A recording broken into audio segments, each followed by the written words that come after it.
Como o pastor Wagner falou, hoje nós estamos aí no segundo domingo, né, diante do calendário litúrgico, né, o calendário, o tempo de Deus, né, o que a gente diz, né, o calendário litúrgico. A gente está aí nesse segundo domingo da Epifania, esse tempo que vem celebrar a manifestação de Cristo aos homens, né, a revelação do ministério de Jesus. A gente viu semana passada um pouco sobre que esse início dessa revelação se iniciou no batismo de Jesus, né? Nós introduzimos isso semana passada, e esse segundo domingo a gente vem olhar para um pouco do início do ministério público de Jesus, né? A sua aparição pública, um pouco discreta, mas pública. E nós encontramos, tanto no Antigo Testamento quanto no Novo Testamento, versículos que ressaltam a realeza de Cristo, o seu poder, né? A sua glória. Aquele menino que nasceu em Belém, como nós passamos no Advento, né? Como nós passamos a vinda do Salvador que chegou entre nós. E nesse tempo da Epifania, a gente vem entender como seu ministério se deu início. Então, o calendário litúrgico, ele serve para nos pontuar, à luz de textos, à luz das Escrituras, aquilo que realmente aconteceu no tempo de Deus. Sabe, o Advento, o Natal, a Epifania, aí teremos a Quaresma, e assim nós vamos caminhar durante o ano, Deus assim permitindo, né? E quando nós olhamos para esse tempo de Deus, que é o que a gente vê, né, revelado nas Escrituras, salta aos nossos olhos Eclesiastes capítulo 3, versículo 1. Para tudo há uma ocasião, há um tempo para cada propósito debaixo do céu. A gente vê que todas as coisas, até o ministério de Jesus, ele teve um tempo, ele teve um ponto inicial. Ele não começou por acaso, ele não começou de uma forma, vai acontecer porque... Não, tinha um tempo previsto, tinha um tempo oportuno para aquilo, de acordo com a vontade de Deus. A gente sabe que Deus está em todas as coisas, a gente sabe que todas as coisas estão sob o seu controle, estão sob o seu propósito, e o início do ministério de Jesus não foi diferente. Teve um tempo oportuno, né? E sabemos que esse ministério, ele tem um propósito: exaltar a grandeza de Deus. Amém? Esse propósito do ministério de Jesus tinha um cumprimento, a sua obra salvífica, o seu trabalho de redenção, que era o cumprimento da vontade de Deus, aquilo que Deus havia determinado sobre todas as coisas. E eu quero te convidar a abrir a sua Bíblia no Evangelho de João, o livro de João, capítulo 2, um texto muito conhecido, tá? Muito conhecido por todos nós, até mesmo porque passamos, né, durante 2 anos, praticamente 2 anos e pouco, por conta da pandemia, e fazendo a exposição minuciosa do livro de João, né? Se você perdeu algum dessas ministrações, está lá no YouTube, no nosso canal, todas as pregações acerca do Evangelho de João, do livro de João, está lá, e que Deus possa edificar a sua vida. E tendo o livro de João, que a gente sabe que é uma carta riquíssima, não é o meu propósito hoje fazer uma leitura muito aprofundada, muito expositiva, porque nós já fizemos isso, né? Mas o livro de João é uma carta riquíssima, que traz detalhes sobre o início, a vida e o ministério de Jesus, né? João começa ali no capítulo 1 falando sobre o verbo, o logos de Deus, né? Mas o que chama atenção a nós aqui nessa manhã, já ia falar noite, vocês acreditam? Né? Mas o que chama atenção para nós aqui é o João capítulo 20, versículo 31, onde ele diz assim: mas todas essas coisas foram escritas para que vocês creiam que Jesus é o Filho de Deus, e crendo nisso, tenham vida em seu nome. O propósito do Evangelho de João, a gente falou isso enfaticamente, era relatar todas essas coisas sobre a chegada, sobre a vida, sobre o ministério de Jesus e sobre a sua crucificação, morte e ressurreição, para que as pessoas creiam nele. E esse é o nosso propósito sempre. A gente exalta o nome de Cristo através do seu Evangelho para que as pessoas possam a crer que Jesus é o Filho de Deus, é o nosso único Salvador. E muitas vezes nós esquecemos disso, sabe? Não, eu não esqueço que Jesus é meu Salvador. Eu não esqueço que Jesus é o Filho de Deus. A gente esquece quando a gente abandona a sua palavra. E a gente passa a viver aquilo que a gente acha, baseado na nossa verdade, nos nossos preceitos, no nosso achismo do dia a dia. Filosofia do eu mesmo comigo mesmo, sabe? Então a gente esquece que Jesus é o Filho de Deus. E a gente esquece o que Ele fez. E a gente abandona os seus preceitos. É por isso que a gente repete que Jesus é o Filho de Deus, para nós sermos convencidos disso todos os dias. Amém? Amém? Vocês estão cochilando? Está todo mundo com sono ainda? Não é possível. A minha intenção aqui nessa manhã, Deus assim permitindo, é chamar a atenção aqui para a primeira manifestação de poder pública de Jesus, né? Onde nós temos ali relatado em João capítulo 2, do versículo 1 ao 11. E Deus assim permitindo, nós vamos caminhar por isso aqui, e Deus assim sendo glorificado e exaltado. Amém? Com a sua Bíblia aberta, para a gente fazer a leitura. Não fecha a Bíblia, porque você não pode confiar em nada daquilo que eu digo, e sim o que a Bíblia diz. João capítulo 2, versículo 1. 3 dias depois, houve um casamento em Caná da Galileia, e a mãe de Jesus estava ali. Jesus também foi convidado com seus discípulos para o casamento. Tendo acabado o vinho, a mãe de Jesus lhes disse: eles não têm vinho mais. Mas Jesus respondeu: por que a senhora está me dizendo isso? Ainda não é chegada a minha hora. Então ela falou aos serventes: façam tudo no que ele disser. Estavam ali 6 potes de pedra, e os judeus usavam para a purificação, e cada um deles cabia cerca de 100 litros. E então Jesus disse: encham de água esses potes.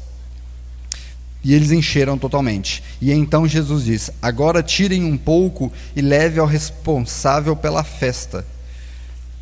E eles o fizeram.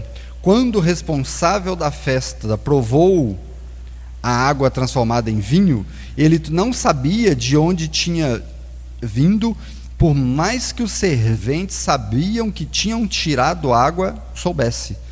Jesus chamou o noivo e disse: todos costumam servir o vinho bom quando os convidados já beberam muito. Aí se serve o vinho inferior. Você, porém, guardou o melhor vinho até agora. Assim, em Caná da Galileia, Jesus deu início a seus sinais. Ele manifestou a sua glória, e os seus discípulos creram nele. E depois disso eles foram para Cafarnaum, sua mãe e seus irmãos e os seus discípulos, e ficaram ali não muitos dias. Amém? Senhor, nós te louvamos, nós te bendizemos, e nós somos gratos a ti, Senhor, pela oportunidade de estarmos diante da tua palavra. Nós não sabemos, nós não podemos, nós não conhecemos todas as coisas.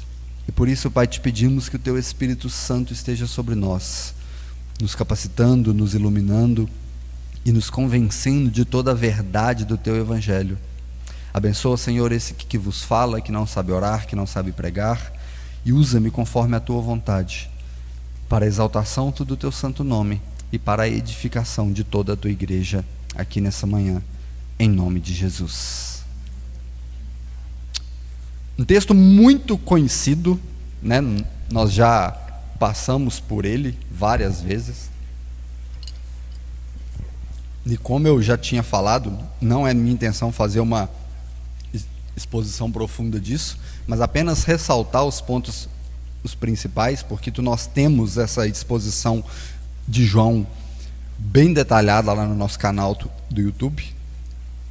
Fiquem à vontade em compartilhar, conforme o pastor Wagner falou, mas tem alguns pontos interessantes aqui nesse texto que vale trazer à nossa mente novamente, tá?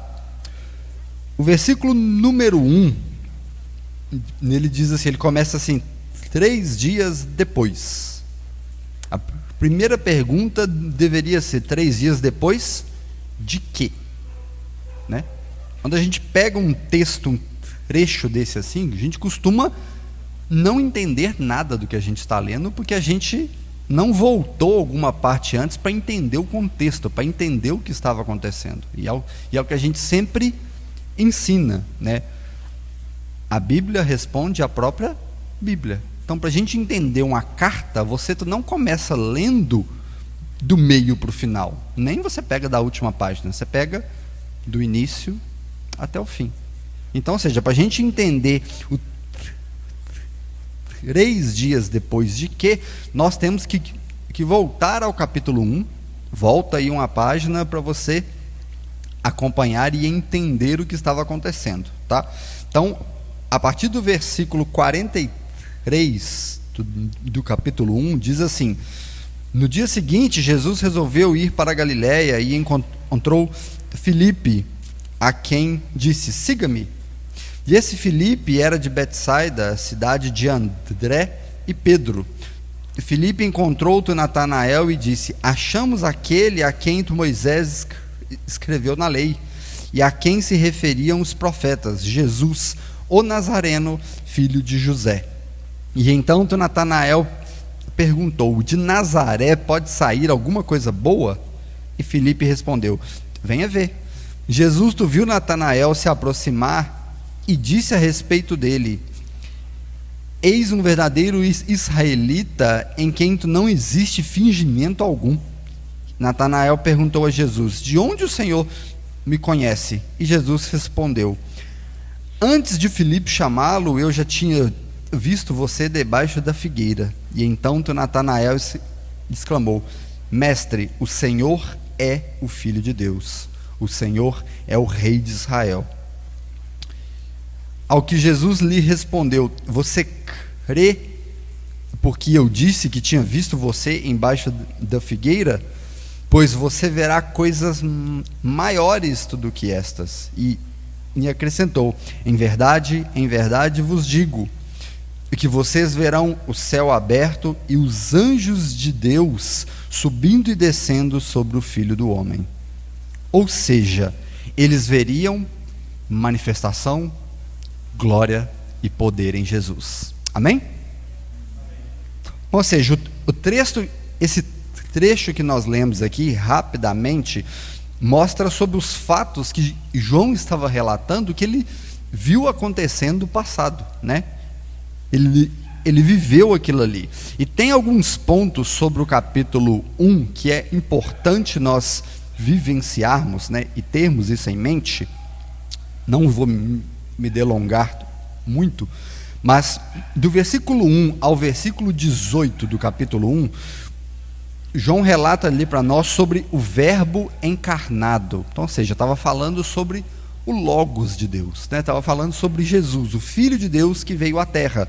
E ele diz assim: no princípio era o verbo, e o verbo estava com Deus, e o verbo era Deus. Ele estava no princípio com Deus, e todas as coisas foram feitas por ele, e sem ele nada do que foi feito se fez. Na sequência do capítulo 1, o versículo 19 até o 28 é uma narrativa de João Batista, né? João relatando sobre João Batista, o anúncio sobre o senhorio de Cristo. Então, no versículo 26, ele diz assim: e João respondeu: eu batizo com água, mas no meio de vocês está alguém que vocês não conhecem. Ele vem depois de mim. Eu não sou digno nem de desamarrar a correia das suas sandálias. né? João exaltando sobre a pessoa de Cristo, exaltando quem viria após ele. Do versículo 29 até o 34 é a narrativa do encontro de João Batista com Jesus, né? E ele reconhece que Jesus era o Cordeiro de Deus. Nós temos ali no versículo 29.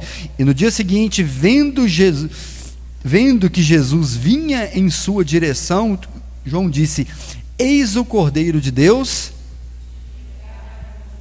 que tira o pecado do mundo. Então, ou seja, João reconhece que ele era o enviado de Deus, que ele era o Filho de Deus, que era o Cordeiro que se sacrificaria pelos nossos pecados. Glória a Deus por isso, né? Maravilhoso. E do versículo 35 até o 42, né, temos aí os primeiros chamados dos discípulos. Os discípulos sendo chamados, né? E logo na sequência a gente tem o trecho que nós lemos, de 43 até 50 e alguma coisa, de Natanael e Filipe sendo chamados. Amém? Então, ou seja, só um rápido plano de fundo para a gente entender. Um ponto curioso aqui que a gente tem, que muitas vezes a nossa leitura superficial não nos permite ver. A gente tem como saber em quantos dias isso tudo se passou? A gente olha para o texto ali assim, a gente tem condições de saber? A nossa leitura superficial não nos dá margem. Mas olha só que interessante o texto. Como nós lemos lá no capítulo 2, a gente começou ali com 3 dias depois, né? Aí nós voltamos, 3 dias depois de quê? Correto? Estão me acompanhando? Então vamos lá. Olha só que na leitura do versículo 1 até o 28, a gente não tem condição de saber quantos dias se passaram. Isso é só uma curiosidade, tá, gente? Mas no versículo 29, se você olhar, ele começa assim: no dia seguinte, então a gente sabe que já se passou um dia, ok? E então a gente deduz que já se passaram 2 dias pelo menos, um que estava acontecendo e mais um que o versículo relata. No versículo 35 a gente tem no dia seguinte de novo, então já são 3 dias. O versículo 43 a gente tem outra aparição no dia seguinte, então já são 4 dias. E no versículo 1 do capítulo 2 nós temos mais 3 dias, então dá um total de 7 dias. Então muitas vezes a nossa leitura superficial, a gente acha que isso tudo aconteceu assim, né? No estalo de tempo. E a gente vê que o texto nos informa que pelo menos 7 dias se passaram para isso acontecer. Só curiosidade, tá, gente? Só para a gente ver o quanto a nossa leitura é falha. O quanto que a gente perde esses detalhezinhos de muita coisa para a gente entender isso.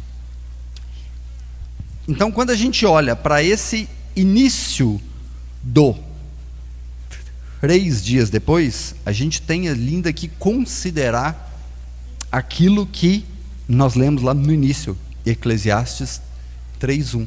Há um tempo determinado para todas as coisas. Esses 7 dias que se passaram aqui, não foi por acaso. Tinha que ser assim, sabe? Estava determinado que seria assim. Então esse é o tempo de Deus. E muitas vezes a nossa geração ansiosa, imediatista, a gente quer tudo da noite para o dia. A gente quer tudo naquela hora. A gente quer que todas as coisas se resolvam no nosso tempo.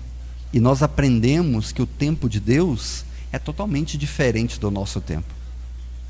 E qual é o tempo que prevalece? O tempo de Deus. É por isso que a gente sempre ensina, pastor Wagner, eu falo isso muito, que a nossa oração não é para mudar os desígnios de Deus, mas a nossa oração é para Deus mudar o nosso coração e nós nos adequarmos às coisas dele. E principalmente o tempo dele para a nossa vida. O tempo dele para toda circunstância. Então, quando a gente olha para esse tempo de Jesus manifestar a sua glória, o seu poder, que começa naquele casamento, naquela festa, havia um tempo para aquilo, havia um tempo determinado para aquilo. Então, a narrativa dos 7 dias que se passaram não foi em vão, não foi à toa.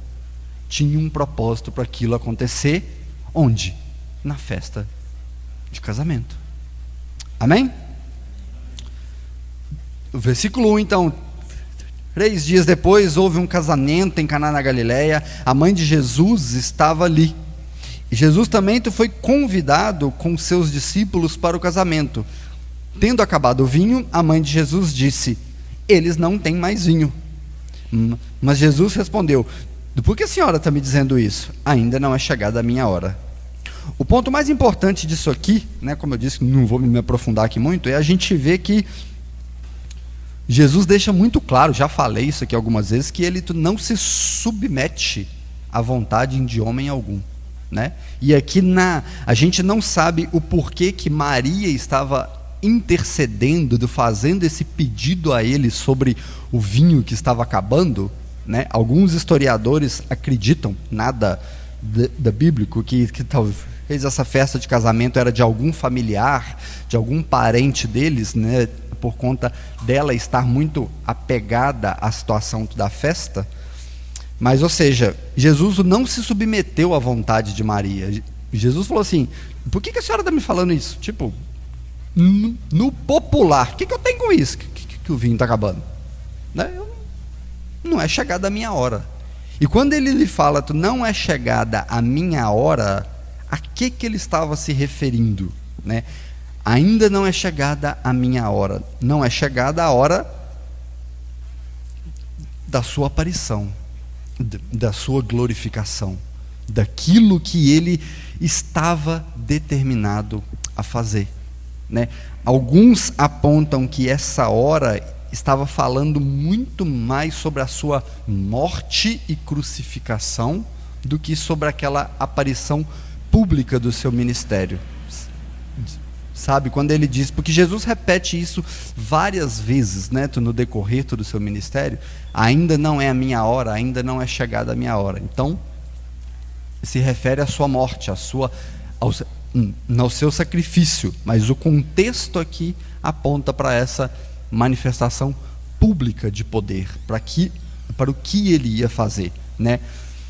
Maria sabia quem era Jesus? Sabia. Ela sabia que ele era o Filho de Deus. Ela sabia todos os propósitos dele. Ela sabia o que ele tinha que fazer. Mas talvez ali, naquele momento ali de chegar e falar assim: ele não tem vinho, você tem que fazer alguma coisa. E ele fala assim: não tem que fazer nada, não é minha hora. Eu não tenho que me submeter, né, às suas vontades, aos seus pedidos, né? Tem pessoa que não consegue entender isso, sabe? Que Jesus poderia talvez ter sido um pouco áspero com a sua mãe, não desrespeitoso, mas aquilo que se tratava do seu ministério, da sua glória, nada iria ser alterado, porque ele é o Filho de Deus. Ele tem o seu papel, ele tem o seu propósito. E não era ainda o tempo, a resposta dele para Maria, não era o tempo dele, da sua aparição como Filho de Deus para todo Israel. Não era o tempo dele fazer todas aquelas coisas. Então, esse é o primeiro ponto.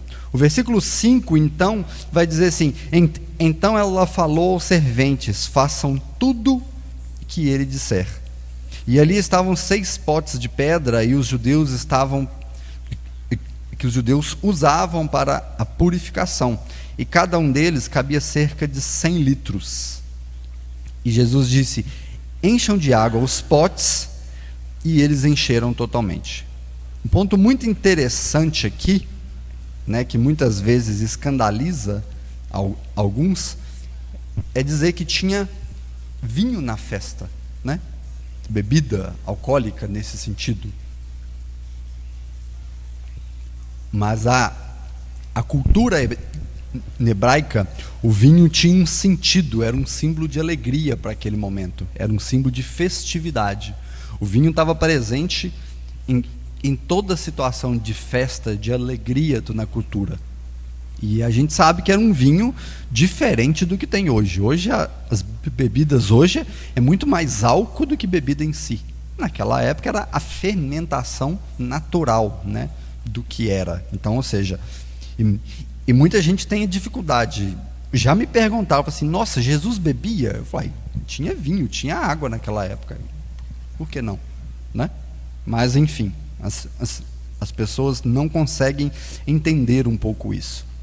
E o contexto do cenário que nós conhecemos é uma festa de casamento, onde Jesus e seus discípulos estavam, tinham sido convidados, Maria estava. Acaba o vinho da festa e Maria fala com Jesus, né? Fala assim, você tem que fazer alguma coisa, o vinho acabou, né? O vinho está acabando. E ele a repreende, né, com todo zelo, com todo respeito, mas que coloca ela no lugar dela e ele no lugar dele. A mesma coisa que a palavra de Deus faz conosco. A palavra de Deus nos coloca no nosso lugar de pecadores, totalmente dependentes de Deus. Só que a sequência do versículo, o versículo 5, já mostra que Maria entendeu o que Jesus tinha que dizer, né? O que ele quis dizer para ela, que ela diz assim, chamou os serventes, né, aqueles que estavam servindo a festa, e diz assim, façam tudo que ele disser. Ou seja, a autoridade, o poder daquela situação estava com ele, não estava nas mãos dela, não estava nas mãos do servente. Ela fala, façam tudo que ele disser. E isso deveria ser claro para nós também, aplicando isso nos nossos dias. A gente deveria fazer tudo o que ele disse, sabe? Mas a gente negligencia isso. A gente abandona a sua palavra, a gente abandona os mandamentos. Estou errado? A gente abandona. E Maria já tinha dito isso, façam tudo que ele disser. Isso deveria falar conosco também. Isso nos afirma que ela reconhece o poder dele, ela reconhece quem ele é. E então sabemos que Jesus pede para que eles encham os potes de água, né? Potes que muitas vezes a gente acha que é coisa pequena, mas que cabia 100 litros de água. Então, ou seja, eram potes grandes, quase um barril para nós, né? Não tem grande. Então, ou seja, 100 litros de água, uma grande quantidade de água, né, que seria um barril para nós hoje. Versículo 8. Agora tirem um pouco e levem ao responsável pela festa. E eles fizeram. E quando o responsável pela festa provou a água transformada em vinho, ele não sabia de onde tinha vindo, por mais que os serventes que haviam tirado a água soubessem, e chamou o noivo. Todos costumam servir primeiro o vinho bom, e quando os convidados já beberam muito, servem o vinho inferior. Porém, você guardou o melhor vinho até agora. Naquela época, toda festa tinha um responsável, né, pela condução de toda aquela festividade. Hoje seria para nós o dono do buffet, né? Alguém que organiza, alguém que está ali responsável por tudo. Um ponto curioso aqui é que a gente entende, se tinha 6 potes de 100 litros, então tinha 600 litros de vinho. Bebida para danar, né? Muita coisa, né? Mas por que tinha isso tudo? Porque normalmente naquela época, a cultura judaica, as festas duravam dias, muitas vezes 7 dias. Então imagina uma festa de casamento durando 7 dias. Coitado do pai da noiva que tinha que bancar a festa para 7 dias, né? Imagina aí, Alexandre deve estar aliviado, né, de não ter que de ser judeu aí para pagar uma festa dessa. Mas Arlando ali, 7 dias de festa, Arlando. 2 vezes ainda, né? Então, ou seja, era costume deles. Por isso dessa grande quantidade de bebida. Você tinha que sustentar ali, agradar e servir bem os convidados durante vários dias desses. Imagina o custo disso, né? Então, por isso dessa quantidade. Só que o costume deles solta o vinho melhor no início, nos primeiros dias e tudo. Quando vai chegando no final, deixa o vinho pior, que já está todo mundo alterado mesmo, então não faz a diferença nenhuma. Só que esse responsável pela festa falou: não, esse aqui é o melhor vinho que teve. Ou seja, o vinho que Jesus tinha feito o milagre. Esse aqui é o melhor vinho que teve. Então, ou seja, ele falou: chamou o noivo e falou assim: não estou entendendo, você guardou o melhor para o final? Você guardou, né, a especialidade para o final da festa? Então a gente entende essa ação soberana, esse milagre de Deus ali, né, através de Jesus naquele momento. Só que isso não foi evidente para a festa toda. Tinha poucas pessoas que presenciaram aquilo ali. A gente percebe pela narrativa que os serventes que encheram os potes, as talhas, em algumas outras traduções, de água, eles também não tinham entendido nada, porque até então eles tinham dado água para o responsável da festa. E a hora que o responsável da festa prova o vinho, ele fala assim: mas de onde surgiu esse vinho? Nem os serventes sabiam, nem ele entendeu nada, e ele só chamou o noivo e falou: olha, você realmente surpreendeu, hein? Guardou o melhor para o final. A gente vê que essa primeira aparição de Jesus em demonstração de glória e poder foi de forma discreta, foi de forma reservada. Quem particularmente viu aquilo ali? Maria e os seus discípulos. Porque os outros ali, no relato bíblico, não entenderam nada, não tinham entendido o que estava acontecendo. E eles simplesmente olharam e falaram: é o vinho, o melhor vinho, vamos continuar servindo. Mas o versículo 11, na leitura do texto, ele continua a narrar isso. Assim, em Caná na Galileia, Jesus deu início a seus sinais e ele manifestou glória, e ele manifestou a sua glória, e os seus discípulos creram nele. Ou seja, aquela altura do campeonato ali, né, a gente viu que ele tinha acabado de chamar alguns discípulos, né, a gente vê ali Natanael, Felipe, que estavam ali com ele. Ou seja, às vezes esses que foram chamados ainda falam assim: será se ele é mesmo o Filho de Deus? Será mesmo que ele diz quem ele é?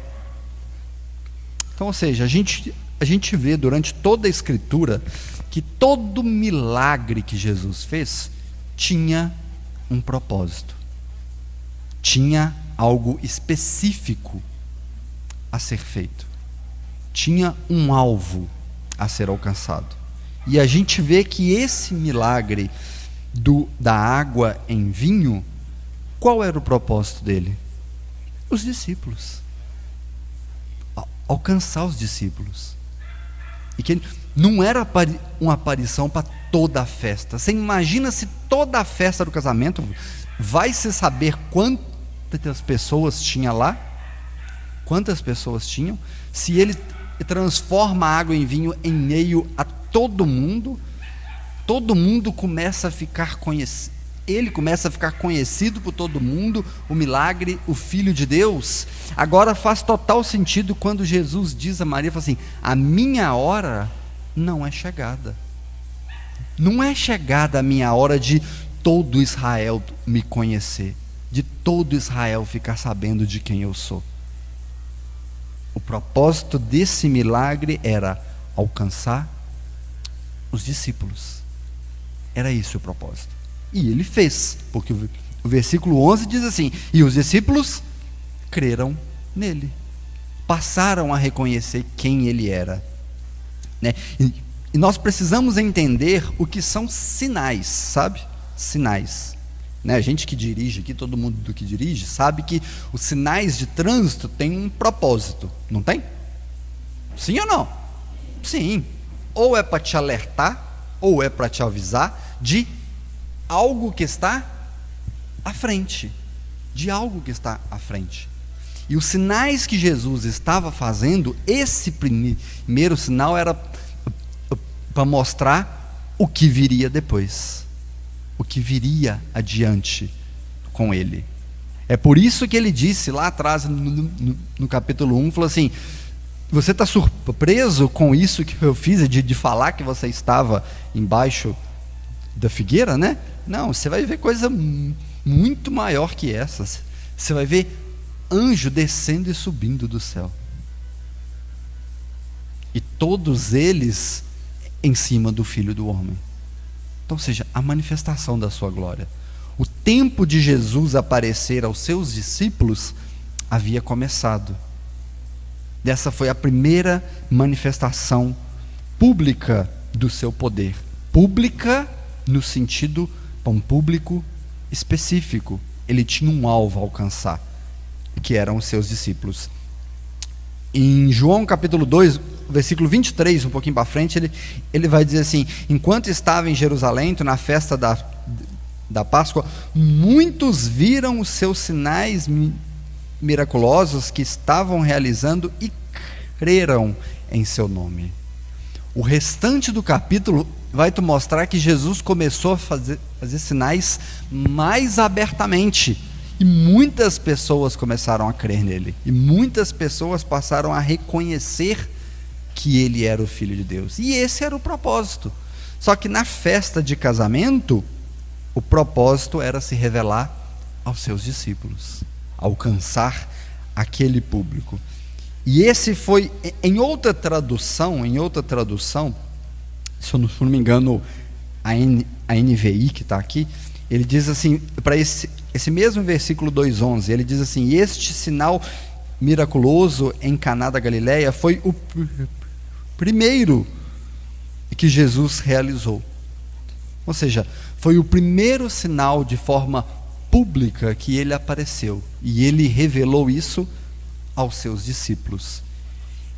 Então a gente vê as coisas importantes que Deus revela aos seus discípulos. A gente vê as coisas maravilhosas que Deus revela àqueles que o servem, àqueles que creem nele, né? João capítulo 1, versículo 14 vai dizer assim: aquele que é a palavra e se tornou carne e viveu entre nós, vimos a sua glória como do unigênito do Pai, cheio de graça e de verdade. Esse é o Filho de Deus. Esse é Jesus Cristo, a quem se revelou, a quem nós celebramos nesse tempo de Epifania, né? Essa manifestação, essa revelação do poder de Deus. É esse Jesus que fez sinais, que fez milagres, que revelou a sua glória. Amém? E como que nós podemos aplicar isso na nossa vida, sabe? Já estou finalizando, tá, gente?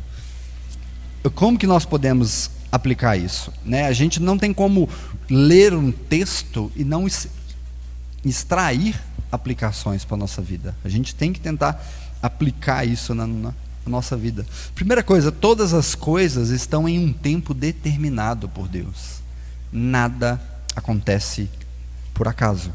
Nada se antecipa, nada se atrasa, mas tudo é no tempo determinado. Por nós? Não, por Deus. O tempo é de Deus.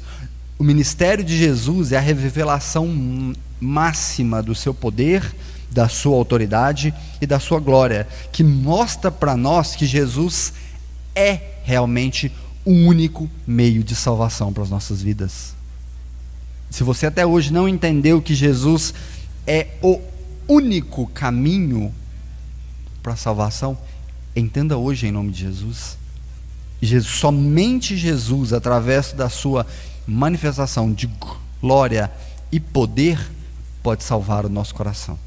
Somente Ele pode fazer isso. E se até hoje você tinha dúvida sobre quem era Jesus, creia hoje que Ele é o unigênito do Pai, que Ele é o Filho de Deus.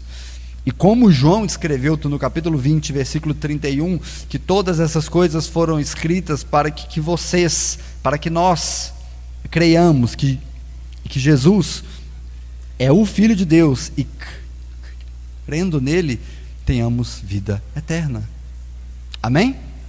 Se isso não é vivo no nosso coração, se a gente não olha para Jesus como o único e suficiente Salvador e vivendo dia após dia de que Ele é o Filho de Deus, há algo de errado com a nossa fé.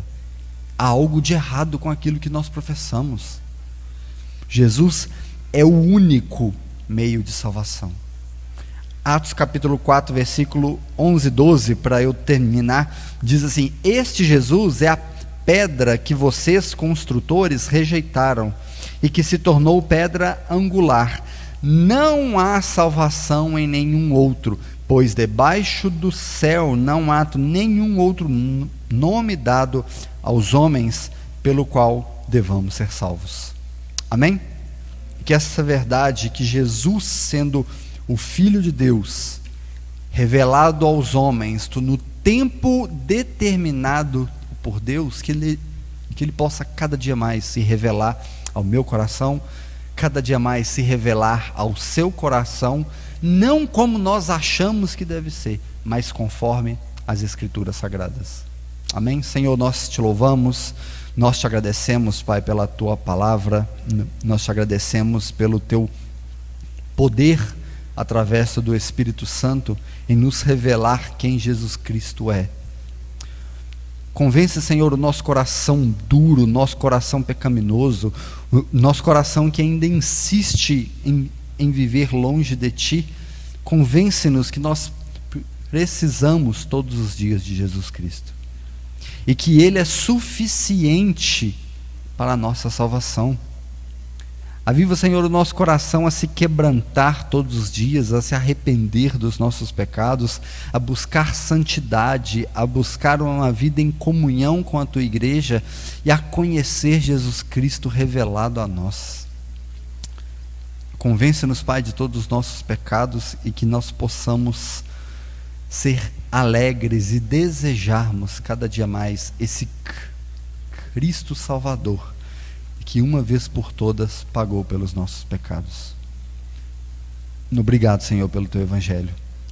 Obrigado, Senhor, pela Tua palavra revelada a nós.